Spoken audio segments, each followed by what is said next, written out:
ঢাকা ও গাজীপুরে 18 জুলাই থেকে 21 জুলাই পর্যন্ত নাশকতার স্থানগুলোতে 50,000 থেকে 1 লাখ সিম বাইরে থেকে ঢুকেছে বলে মন্তব্য করেছেন ডাক, টেলিযোগাযোগ ও তথ্য প্রযুক্তি প্রতিমন্ত্রী জুনায়েদ আহমেদ পলক। তিনি জানান, বিএনপি জামাতের লোকজনের গতি প্রকৃতি নাশকতার স্থানগুলো মুখী ছিল। বাইরে থেকে প্রায় 1 লাখ সিম ঢুকে সেসব স্থানগুলোতে।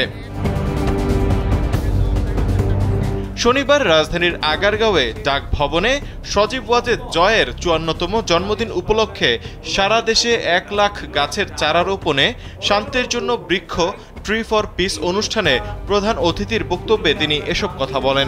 নগদের কাছে সব গ্রাহকই প্রিয়, তাই তো সারা দেশে ক্যাশ আউট চার্জ সবচেয়ে কম।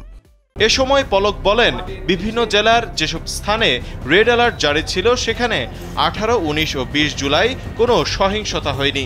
ঢাকার যে 10 থেকে 15টি জায়গায় অতিরিক্ত 50,000 থেকে 1 লাখ নতুন সিম কার্ডের ব্যবহারকারীরা আসে, সেগুলোর তথ্য উপাত্ত বিশ্লেষণ করে দেখা যায় রেড অ্যালার্টভুক্ত এলাকার বিএনপি, ছাত্রদল, জামাত শিবিরের চিহ্নিত ও তালিকাভুক্ত সন্ত্রাসীরা ঢাকামুখী ছিল এবং ঢাকায় তারা অবস্থান গ্রহণ করেছে।